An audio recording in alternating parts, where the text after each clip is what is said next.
there! Welcome to Medicine Women Reveal.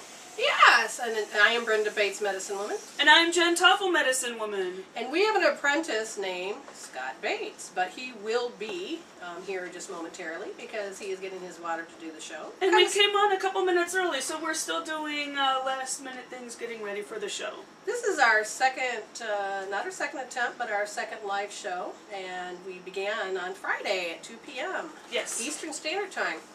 So this is really our launch date. Is on Monday nights from 8 o'clock to 10 p.m. So we're thankful for all of you being here. What we're going to do is to let you know that we take callers, and callers can ask us questions about spirituality. They can call and ask for a general reading, a direct question if they need some meaning in their life and understand why they're projecting what they're doing. We do have a phone number, and if I can remember it correctly, it's 945-0287. That's the top of my head. We also want to say hi to the apprentice, Scott Bates. Good evening. Good evening. Yeah, that's my husband. Okay, we're checking out new live levels because we had to get a new microphone. Last time when we started on Friday, it was crackling a bit. So we had to get a new microphone, an Omni one, so it can pick all three of us up. You can also find us on Tindeck. We will soon have our stuff put up. You also can find us on youtube.com/Medicine Women Revealed, and we will put up the video version of today's show, or any show that we do on Sepia Radio. Sepia. My husband can't get this correct. Anyways, we are doing really good. Let's see what else we have. We are the medicine. We're going to explain who we are. As medicine women, let's see, in short version, I was just a normal kid. I thought everybody saw what I saw, acted the way that I acted until I realized at 3 years old at a funeral that everybody's saying this person's dead, and I'm like, no, they're standing right there, and this old lady comes up to me, and the devil's in you, and scared the crap out of me. So what ended up happening? I turned around and allowed myself to not be in that space of being my true self, so I stuffed a core piece of me, created more filters. When you do that, it's not healthy boundaries. You end up repressing certain parts of yourself, which really, really allows you to, deflate yourself. Your life force goes into holding those fears alive. As a medicine woman, so as I started to grow, I had a lot of bad experience. We'll probably share those throughout the time that we have our radio show, and not this hour anyway. What else did I do? I didn't even know that I liked this stuff. I kept running away from it until my mother had cancer, and finally said, okay, that's it. Help me. So I've learned to turn to synchronicity. I learned to listen to angels. I learned to listen to my higher self. I then became attuned to many different frequencies, from the reconnection, from Reiki, and everything else you can imagine. I learned to listen and follow and develop my gifts because I had to turn some of the major ones back on. Now I become a teacher.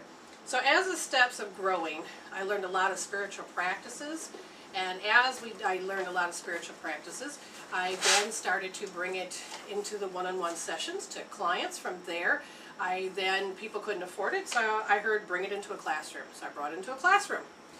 And this is where an Empowerment Through Enlightenment, where people would come. They would say, well, I have this problem. I said, your soul is telling you a story. Would you like to know why? And they said yes. And so then I began to learn to tell people what I see. See, I would see energy cords where your energy is lost, what you're doing, how to create your reality, because everything is energy. It's moving in and out of form all the time. We label certain energy parts, and as we grow, we have to learn our lessons as a kid, and usually then become limited lessons learned, which means we have to unlearn some of the things we did as adults. It worked for us then and don't work for us now. There's a lot of interesting things that occur throughout our life that, we will eventually cover, pretty much all of them as, this show begins to grow.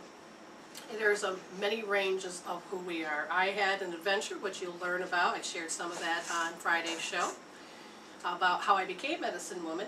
but I know it was a calling. My last past life basically said I am a medicine woman. I had kept hearing, you know, how she was angry at white man, but physically and consciously I wasn't mad at men.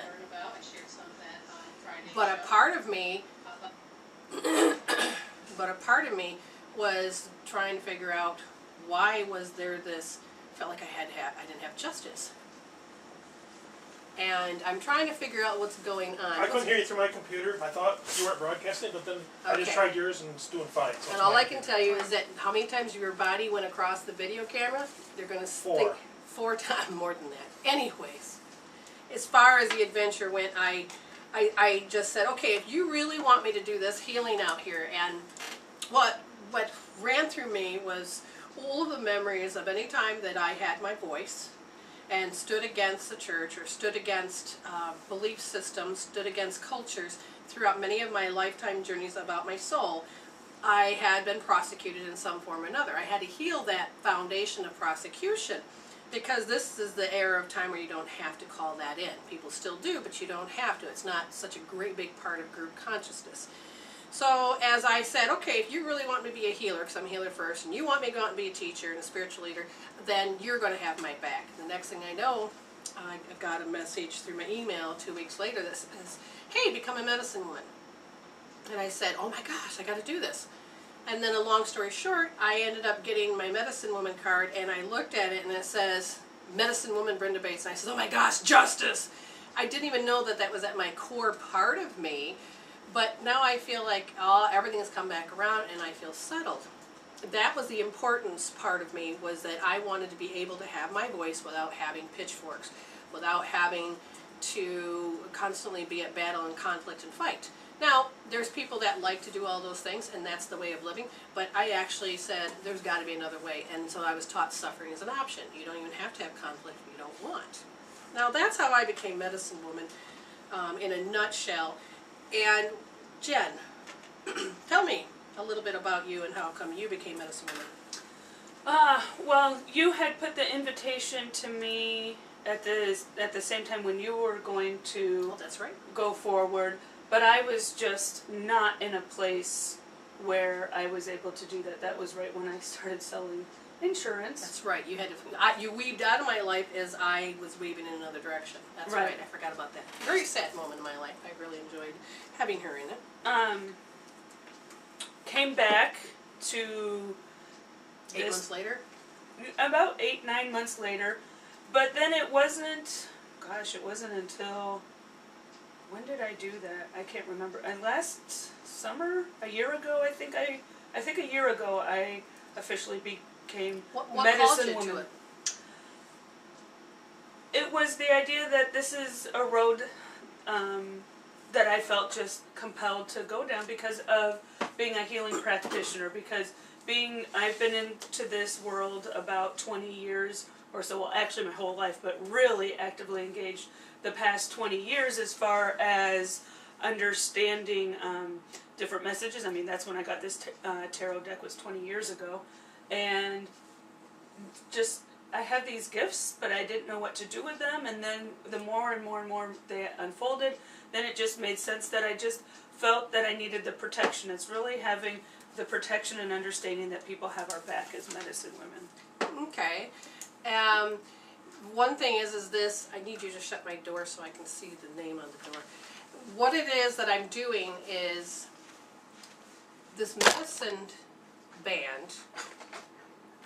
It's a band, not a tribe. And it's very important to understand this. This band came together so that we are allowed to express. Okay, did you just cut yourself out of the picture? No. He's playing cameraman. No, I bumped it. Just leave it and sit down. And if you're not in it, that's too bad. I ain't fixing it unless we have a break. Now, don't more interruptions. Just sit there. Okay. This is called working with technology and people. Yeah. All right. No big deal. The Oclava Native American Church of San Pete is what it's called. And again, it's a band, not a tribe. And this is an offshoot where they can spiritually adopt you because you have a passion and a calling in the healing world.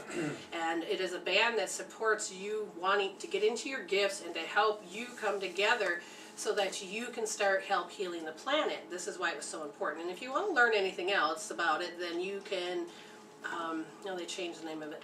Okay, so you can go to mine. It's www.medicinewoman, that's with an A, medicinewoman, the number 4, the letter U.com, and you will see all kinds of drop-down lists that will show you exactly how to become a medicine person if you choose to. There's a very significance, and I have been a healer for many, many years. I have been a reverend for a long time. I do not practice as far as any denomination. I just follow my spirit and do what I'm told to be doing, how to do it. It is a movement within inside of me. It's not a direct order. They are just power of suggestions. They're whatever they are. I don't know. But the point is I know it is part of my soul, my soul's choice to stand and be in my divine spiritual identity. Excuse me.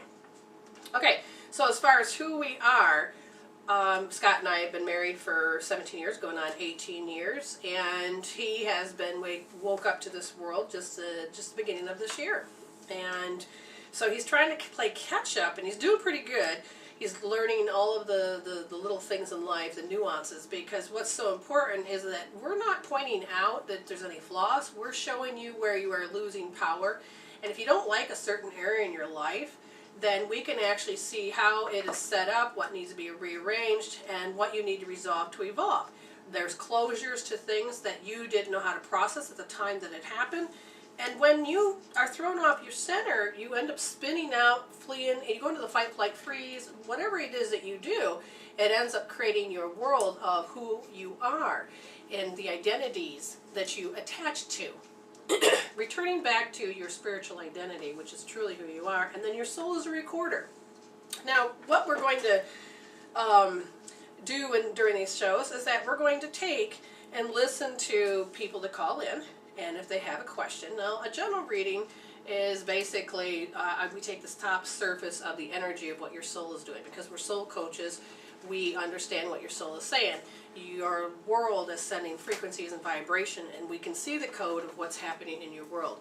And when that happens, you then find out how to connect the dots, and then when we help you connect the dots and you find out, holy crap, that brings meaning. Now, there's some people that are not quite open to that. Doesn't mean it's good, bad, or indifferent. It just means that that's where you're at on your journey. And we had a lady that called today on our blog talk show, and what happened was that she wanted to know why she was having this pain. What is it? I don't want to go to a doctor.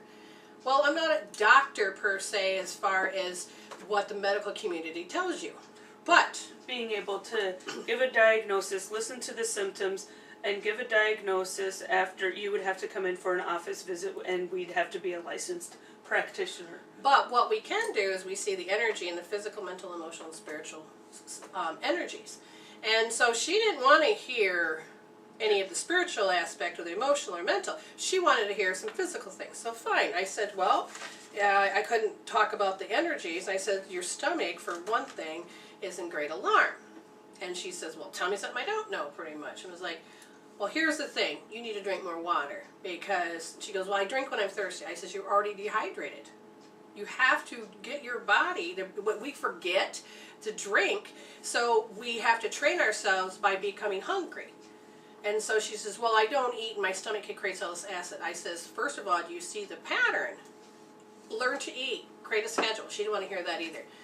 So I said, you need to go to a naturopathic doctor if you do not like regular doctors, and they will take the herbal route, the homeopathic route, or whatever route is available, but they're probably going to end up telling her the similar thing. Drink water.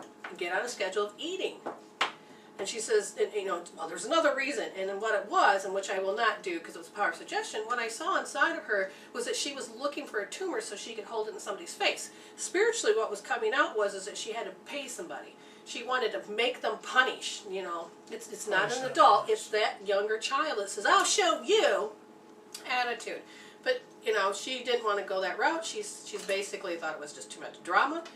And I'm thinking, okay, if you don't want to see the quantum law of attraction, and that is the thing I'm pointing out right now.